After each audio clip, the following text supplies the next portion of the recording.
Bien, bonjour à tous. Donc en effet, je vous propose, comme un peu entrer dans le sujet et le débat de l'économie de la connaissance au cœur de la construction économique des métropoles, de décliner au pluriel donc cette économie métropolitaine.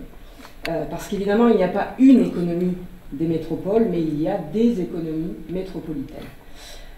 On est face à une pluralité sectorielle, c'est évident, une pluralité fonctionnelle des métropoles, productives, résidentielles, j'y reviendrai, une pluralité également en termes de compétences, en termes de qualification des métiers. On a évidemment des métiers avec des niveaux d'excellence, de rareté en termes de connaissances au plus haut, mais on a aussi de l'économie productive ordinaire qui façonne ce territoire et qui maintiennent aussi ces territoires.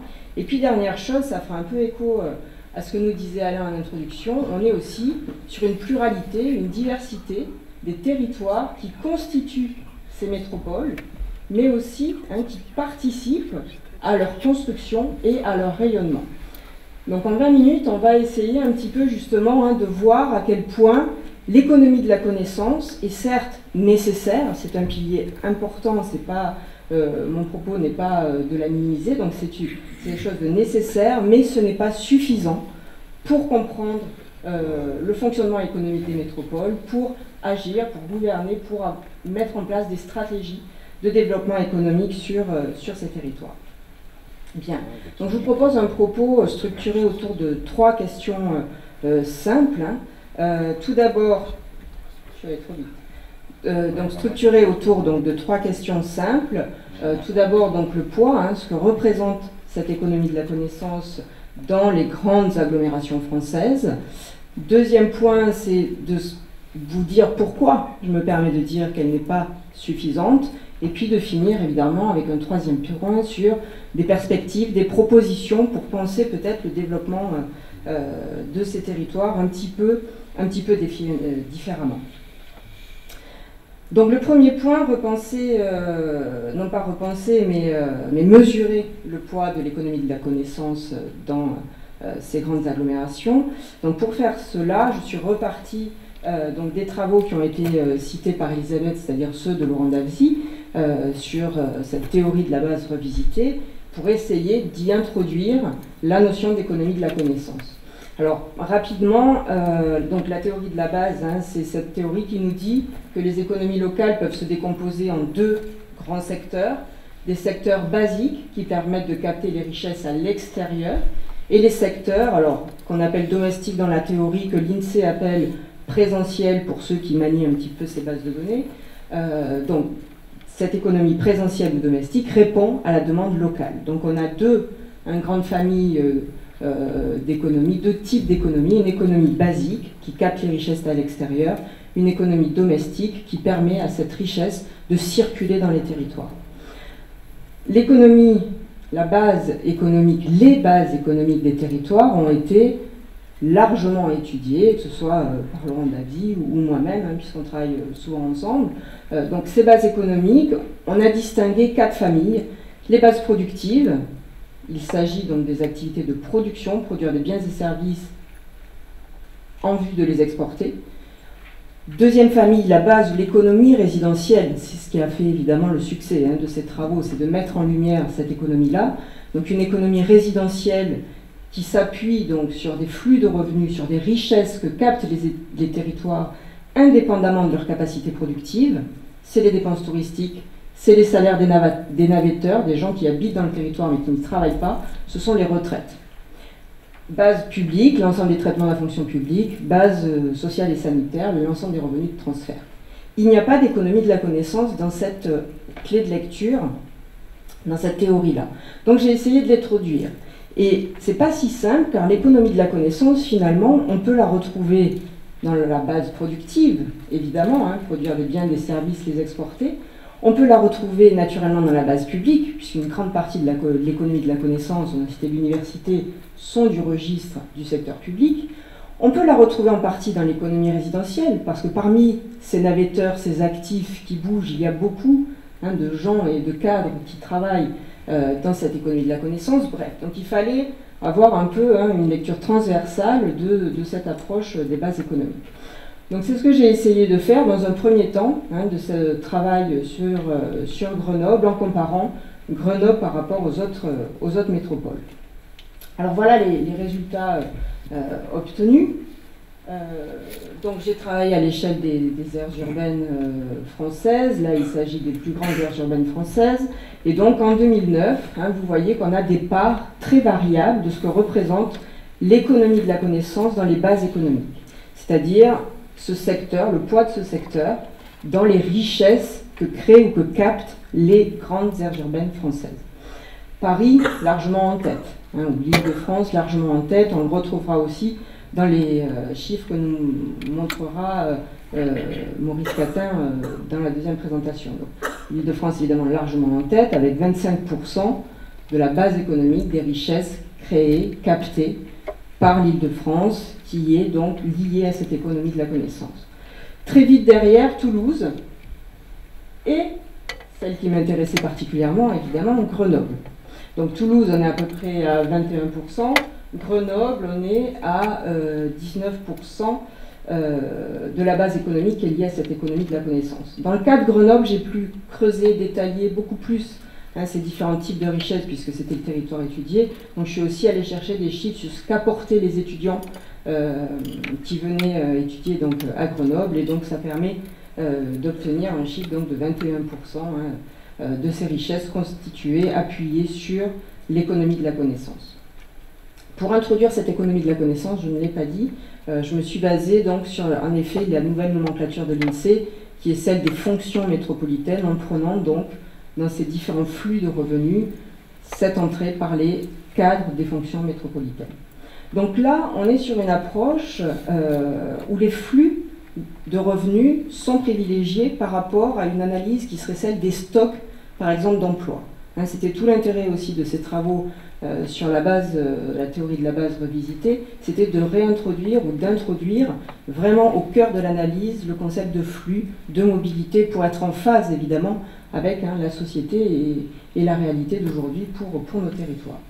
Donc voilà des chiffres qui nous montrent que Grenoble fait partie du trio gagnant, et selon les chiffres, elle va être au coude à coude avec Toulouse, elle va être juste derrière, toujours derrière l'Île-de-France, mais néanmoins une des agglomérations qui est vraiment structurée par ce type d'économie, par ce réseau-là d'acteurs, de chercheurs et d'industriels qui constituent l'écosystème grenoblois dont on a déjà beaucoup entendu parler dans la littérature sur l'économie des villes. Alors une petite remarque, je ne vais pas trop approfondir là aussi parce que je sais que l'intervenant d'après va prendre le temps de bien vous expliquer toutes ces définitions. Mais on est sur des concepts là que j'utilise et je manie de façon évidente, sauf que c'est beaucoup plus compliqué qu'il n'y paraît. Ce que je vous mets ici, c'est que toute l'économie productive, c'est-à-dire exportatrice, on produit des biens, des services, on les exporte, n'est pas métropolitaine. Et toute l'économie métropolitaine, au sens de l'INSEE, les fonctions métropolitaines, n'est pas non plus productive ou exportatrice. Vous avez par exemple, l'INSEE va considérer la culture, les loisirs, la gestion parmi les fonctions métropolitaines. Or, dans culture, loisirs, gestion, vous avez le réseau des bibliothèques, vous avez les cinémas, vous avez tout un tas d'activités qui répondent à des gens qui vivent dans ce territoire et qui ne participent pas forcément à l'exportation, à la production. Donc on voit que ces notions se croisent, mais finalement ne se recouvrent pas entièrement, et je ne prends pas vraiment le temps de détailler, mais je sais que vous aurez ces croisements tout à l'heure. Alors, autres chiffres qui vont montrer aussi et renforcer ce que l'on savait déjà, mais c'était une façon aussi d'actualiser un petit peu les diagnostics sur Grenoble et les autres aires urbaines, c'est là, ce que je vous montre, c'est les emplois de recherche et développement dans les grandes aires urbaines françaises, ce que ça pèse dans l'emploi local. On voit Grenoble, Toulouse, très haut dans le classement, Paris un peu plus bas. Si on prend les cadres des fonctions métropolitaines, Paris remonte, Toulouse, Grenoble sont derrière, c'est ce que je vous ai dit. Par contre, en termes d'évolution des emplois de recherche et développement, on voit une autre géographie se dessiner, et là, ce qui nous intéressait, c'est de voir que Grenoble décroche. c'est-à-dire Grenoble qui vraiment a tout un discours, construit une stratégie de développement économique, construit évidemment sur cette économie du savoir, en termes d'évolution, de progression, de dynamique de ces emplois, se retrouve un peu en deçà par rapport à d'autres aires urbaines. Et vous voyez donc une dynamique qui est assez proche d'une dynamique, par exemple, si je vous mettais la carte des soldes migratoires ou la carte du peuplement, des évolutions démographiques, vous auriez quelque chose qui ressemble à ça, c'est-à-dire dynamisme des métropoles de l'Ouest, dynamisme aussi de certaines métropoles méditerranéennes. On a récemment pu lire dans des travaux publiés par l'INSEE, l'INSEE première. Excusez-moi, j'ai l'écran en face qui ne lui met pas la même chose que ce que j'ai derrière moi, donc c'est pour ça que je suis obligée de me retourner un petit peu. Ça c'était c'est résolu là, ça passe d'être résolu. Ok. Donc récemment, l'INSEE a publié une analyse sur les régions et sur, c'était la semaine dernière ou cette semaine, je ne sais plus, sur l'évolution, la résistance des régions face à la crise économique. Et l'on voit là aussi, ils mettent en évidence donc un lien entre la croissance, les enjeux de PIB et les enjeux de peuplement, de migration, d'attractivité migratoire. Ça rejoint un petit peu ce que l'on voit là.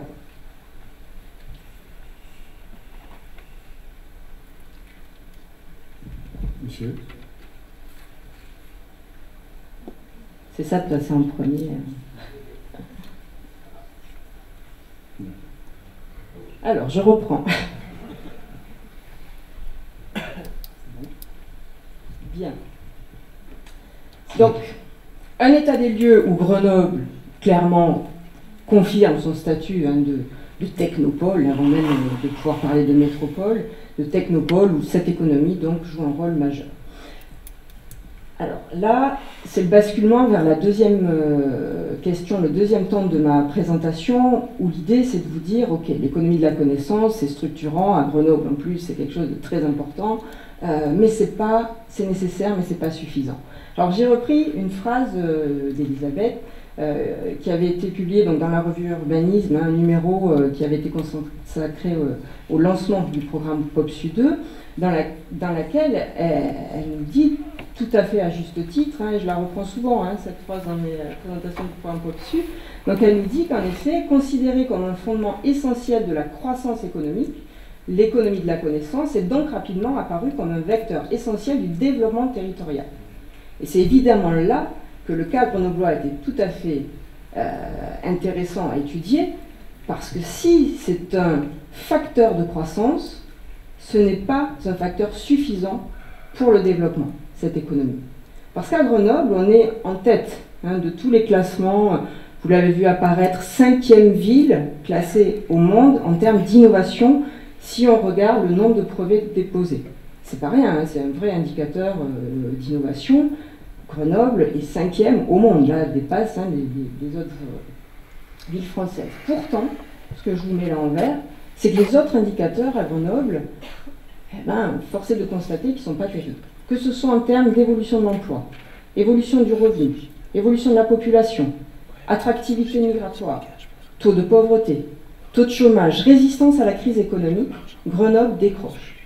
C'est pas catastrophique, c'est une ville qui tourne bien, c'est une agglomération qui tourne bien, mais néanmoins, on n'est pas, en tout cas, au niveau que l'on devrait escompter vu la part de l'économie de la connaissance dans ce territoire. C'est-à-dire, d'après ce que nous raconte la littérature, les experts, ce que l'on nous dit depuis des années sur le rôle que joue cette économie de la connaissance, cette phrase qui résume très bien cette pensée de économie de la connaissance, facteur de croissance et donc de développement, non. Il y a des connexions. Alors on le sait qu'il y a des connexions entre croissance et développement, mais le cas de Grenoble était particulièrement révélateur de cette déconnexion. Alors pour essayer quand même de mettre ça dans de rendre ça un petit peu lisible, de pouvoir comparer, comme nous a invité Alain Bourdin à le faire, comparer les aires urbaines entre elles, alors je me suis un petit peu donc amusée à créer deux indicateurs simples qui sont simples dans le choix des variables, et c'est un choix qui me paraissait important pour ne pas en faire des boîtes noires illisibles, incompréhensibles. Donc j'ai voulu croiser un indicateur qui serait plus proche d'un indicateur de développement territorial, repartir sur des choses qui sont les fondamentaux finalement du développement des territoires, le peuplement, l'emploi, le revenu. J'ai appelé ça un indicateur de dynamique urbaine, on aurait pu l'appeler autrement. Donc on est sur évolution de la population, solde migratoire, évolution des emplois, évolution du revenu, comme vous pouvez le voir là. Et puis un indicateur qui est plus celui de l'indicateur de l'économie de la connaissance, quelque part. Un indicateur de dynamique technopolitaine ou métropolitaine, si on reprend la classification de l'INSEE, avec la part des cadres dans les fonctions métropolitaines, l'évolution de ces emplois stratégiques des cadres des fonctions métropolitaines, et puis un indice aussi en termes d'attractivité migratoire de ces cadres. Et j'ai comparé les deux. Alors, est-ce qu'il y a corrélation ou pas? Est-ce que quand on est bon en économie de la connaissance, on est nécessairement bon en développement? Grenoble nous dit que non, mais c'est peut-être une exception.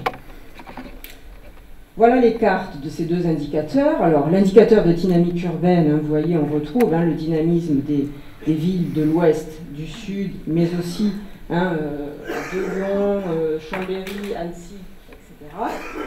La carte d'à côté, c'est l'indicateur de dynamique technopolitaine. On retrouve un peu les cartes où on avait le poids de la conception et recherche dans l'emploi, ou le poids des bases économiques. C'est le même type d'économie, économie de la connaissance. Et quand on croise les deux, voilà ce que ça donne. Alors, on n'est pas là pour faire de l'économétrie. Pour dire les choses assez simplement, il y a un lien. Il y a un lien entre un indicateur de développement des fondamentaux de ces grandes aires urbaines françaises et un indicateur de leur dynamique et potentiel technopolitain, ou quelque part quelque chose qui révèle leur poids dans l'économie de la connaissance. Donc il y a un lien, il y a une corrélation qui n'est pas parfaite, mais en effet il y a un lien. Mais surtout, moi ce qui m'intéresse, c'est que derrière ces points, ce sont des villes, ce sont des acteurs, ce sont des stratégies économiques, c'est ça qui nous importe, c'est pas la rigueur statistique de la démonstration.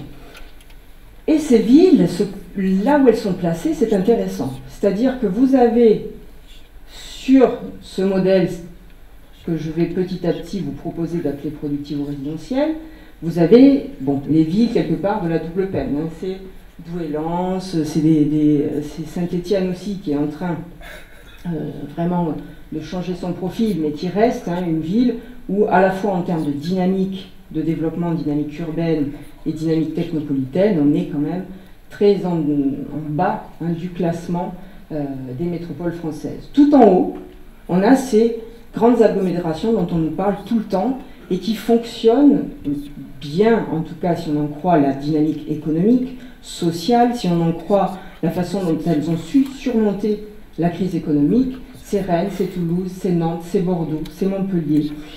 Ça peut être des petites villes ou villes moyennes comme Annecy aussi, qui sont sur ces profils. C'est Lyon. Assez étonnamment, on voit, enfin assez étonnamment, comme ça, puis après quand on lit et qu'on s'intéresse aux stratégies de cette agglomération, on comprend mieux, mais c'est Lyon aussi. Dans ces grandes agglomérations, que je viens de citer, Rennes, Toulouse, Nantes, Lyon, Bordeaux, on est à la fois sur un registre économique résidentiel et productif. C'est-à-dire que ce sont des villes qui offrent ces deux types d'avantages, ou en tout cas qui savent s'appuyer sur ces deux piliers. C'est-à-dire qu'on est à la fois sur des villes, vous voyez, en haut du classement en termes de dynamique technopolitaine, de création de richesses, mais on est aussi sur des villes qui sont en haut du classement en termes quelque part du développement, de l'attractivité résidentielle. Par contre, vous avez des villes qui s'écartent du modèle et qui sont tout à fait intéressantes aussi. C'est Grenoble. Grenoble, comme je l'ai déjà dit, est beaucoup plus technopolitaine qu'un développement urbain. A l'inverse, Toulon, qui faisait partie aussi des agglomérations observées dans le programme POPSU, est beaucoup plus résidentielle, quelque part, que technopolitaine. C'est le cas de Nice aussi. Et ce qui est intéressant, c'est de voir que dans des villes ou des agglomérations comme Nice, quelque part, on est allé trop loin dans l'économie résidentielle, on n'arrive plus à se reconnecter à une économie productive. Dans le cas de Grenoble, on a trop peut-être misé que sur cette économie de la connaissance productive, en oubliant qu'il y avait aussi un cadre de vie, des aménités résidentielles, un bien vivre ensemble qui n'est pas du tout absent, mais qui est peut-être moins stratégiquement mis en avant que ce qu'on fait à Rennes et à Nantes. Dernier message, ces résultats-là, c'est ce que je mets ici de façon un petit peu descriptive. On a appelé ça des systèmes productivo-résidentiels dans un travail récent qui va être publié en juillet et qu'on a mené avec Laurent Dalzy pour la data. Donc Rennes, Nantes, Toulouse, Bordeaux offrent dans la proximité des espaces que l'on peut investir tout au long de sa vie, que l'on peut investir à des temporalités variables, les vacances, les week-ends, le tourisme, etc.